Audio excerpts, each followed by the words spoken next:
कहते हैं बहनों के बीच में प्यार का अटूट रिश्ता होता है, लेकिन ये कलयुग है और कलयुग में तो प्यार पैसा देखकर ही किया जाता है।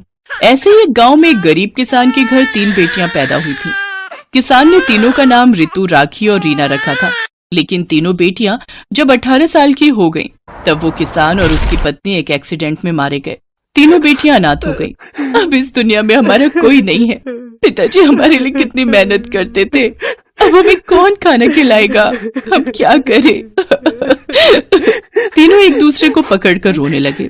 फिर 2 दिनों के बाद रितु ने कहा, राखी, रीना, हमें शादी कर लेनी चाहिए, तभी हमें इस गरीबी से मुक्ति मिलेगी। लेकिन हमसे शादी करेगा कौन? हम तो दहेज भी नहीं दे सकते। तो क्या हुआ, आजकल के लड़के लड़की देखते ही फिदा हो जाते हैं। बस अमीर लड़कों को प्यार के जाल में फंसाकर शादी कर लो, बात खत्म। लेकिन रीना को ये बात पसंद नहीं आई। उसने कहा, नहीं नहीं, किसी और के भरोसे क्यों रहना है, हम खुद करेंगे कुछ। तू पागल है क्या रीना?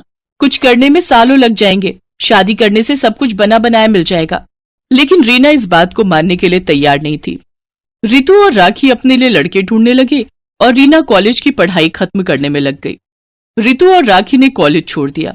सोशल मीडिया के जरिए वो दोनों 2 अमीर लड़कों से मिले, सुहास और आकाश। दोनों एक ही अमीर बाप के बिगड़े हुए बेटे थे। रितु और राखी ने उन दोनों को अपने प्यार के जाल में फंसा लिया और कुछ ही दिनों के अंदर उन लोगों ने शादी भी कर ली। ससुराल जाने के बाद रितु और राखी के होश उड़ गए। अरे यार, कितना बड़ा घर है, कितने सारे फर्नीचर हैं। मैं तो हमेशा से यही सब चाहती थी। दीदी, यहाँ नौकर लोग भी हैं, हमें काम भी नहीं करना पड़ेगा। बहुत मजा आएगा यहाँ पर। अब पूरी जिंदगी आराम से बीत जाएगी। आपका आइडिया मस्त था दीदी। हाँ, मुझे पता है, वो रीना पागल है, अकेले उस गरीब खाने में पड़ी हुई है। रहने दो उसे, पूरी जिंदगी भर वो गरीब ही रहेगी। वो दोनों अपने पतियों के साथ खाना खाने बैठ गए। खाने में चिकन, मटन, पनीर सब कुछ था। रितु और राखी ने पेट भरकर खाना खाया।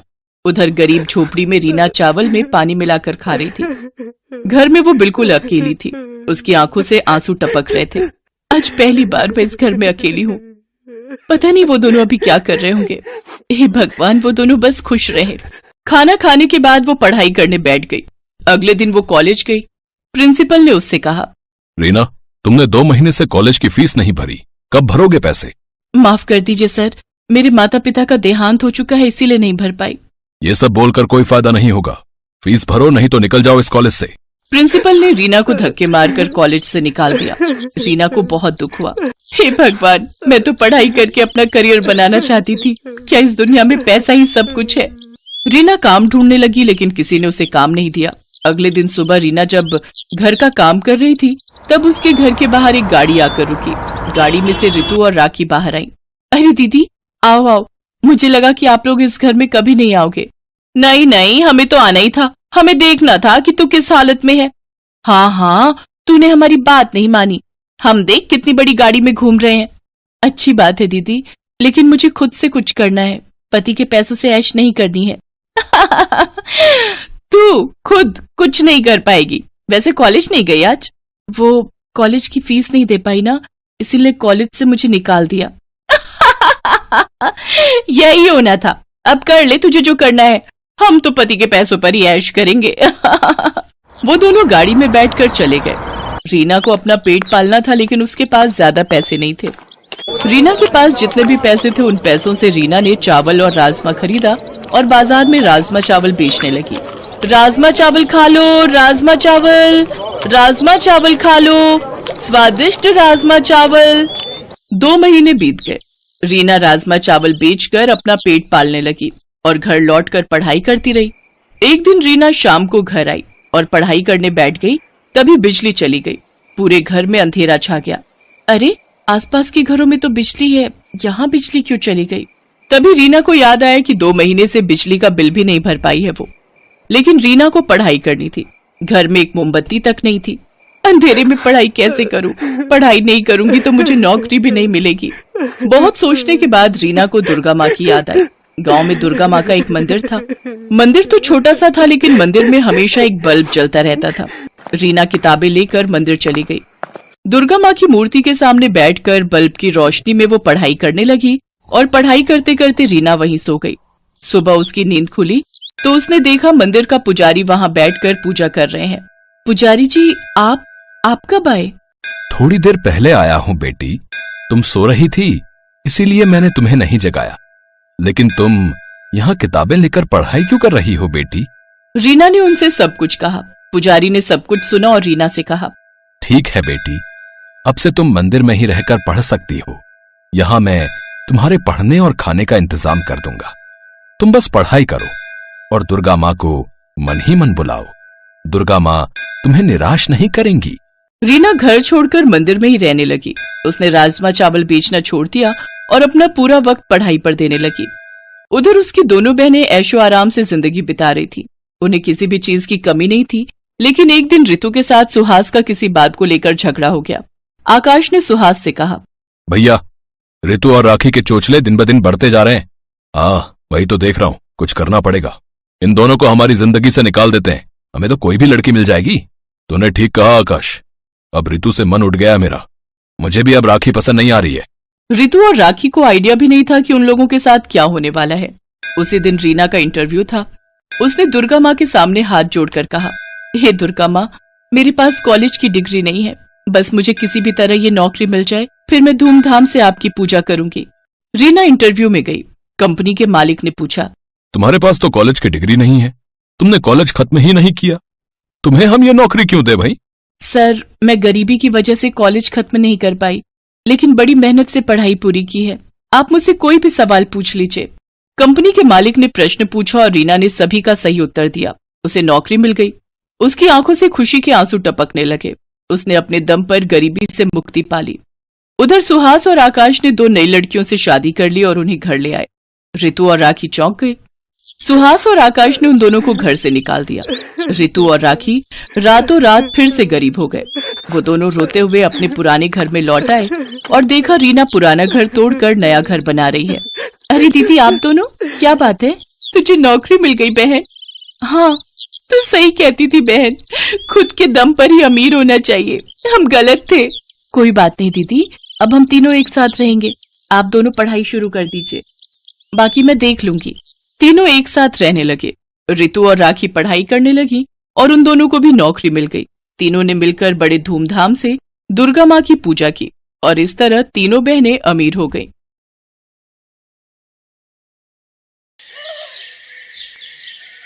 उर्मिला की 3 बहुएं थीं। जहां उसकी 2 बहू बेहद अमीर घर से ताल्लुकात रखती थी, वहीं एक बहू बेहद गरीब घर से थी, जिस कारण न सिर्फ उन्हें सास की बल्कि दोनों अमीर बहुओं के ताने भी सुनने पड़ते थे। रोजाना की तरह गरीब बहू रसोई घर के कामों में जुटी हुई थी। सोनल बहू, अरे ओ सोनल बहू, अरे ओ सोनल की बच्ची कहाँ मर गई? आई माँ जी। हाथों में चाय लिए हुए सोनल हॉल में आती है। ये लीजिए माँ जी चाय। क्यों रे मेरी गरीब बहू, चाय बना रही थी या बीरबल की खिचड़ी? इतना वक्त लगता है? माँ जी, अब घर बाहर का सारा काम भी तो इतना है कि दिन भर कठपुतली की तरह नाचना पड़ता है। अरे मेरे जमाने में तो एक अकेली लुगाई घर भर का काम नाच नाच के कर देती थी, और तुझे काम करने में दिक्कत हो रही है। मेरी दोनों बहुरानियों के लिए चाय क्या तेरा बाप लाएगा? माँ जी, दोनों देवरानी भी अब अपना हाथ पांव चला सकती हैं। क्यों, तेरे हाथ पांव में घुन लगा है? चुपचाप जाओ चाय लेकर आ। जी माँ जी। सास की बात सुनकर सोनल रसोई घर आती है। जाने सासू माँ मेरे साथ ही ऐसा बुरा बर्ताव क्यों करती हैं? ऐसा जान पड़ता है मैं इस घर की बहू नहीं बल्कि बाई हूं।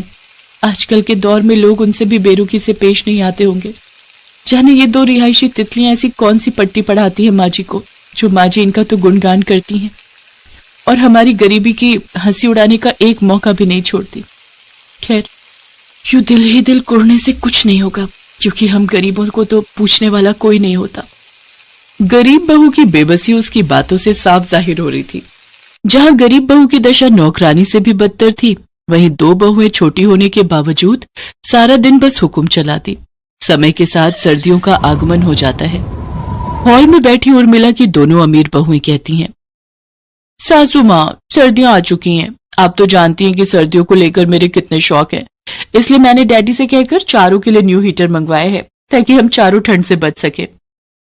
माँ जी, कल ही मैंने भी सर्दियों की खूब सारी शॉपिंग की है। ये देखिए, खास आपके लिए पश्मीना की शॉल लाई हूँ। तोहफे देना क्या तुम दोनों बहुओं को ही आता है?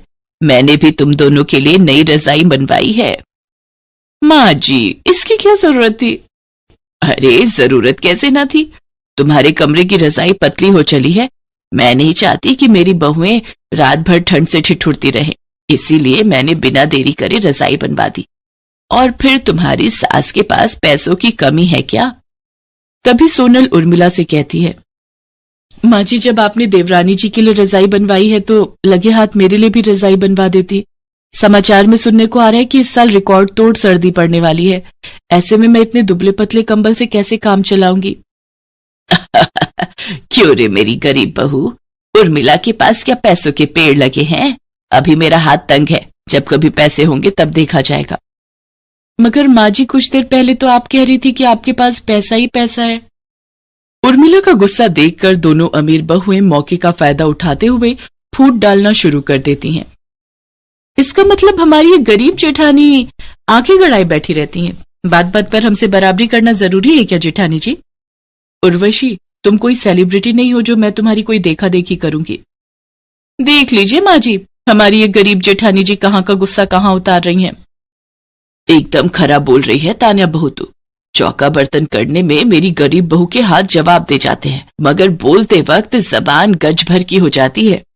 ऐसा कहकर उर्मिला चली जाती है और तान्या कहती है, हमारी सासू माँ की गरीब बहू, तुम चाहे कितने भी पापड़ बेल लो, लेकिन तुम हमारी जगह कभी नहीं ले सकती। हमारी किस्मत कोहिनूर हीरे जैसी है और तुम उस गरीब गलीचे के समान हो जिसे देखकर लोग नाक सिकोड़ते हैं। ऐसे ही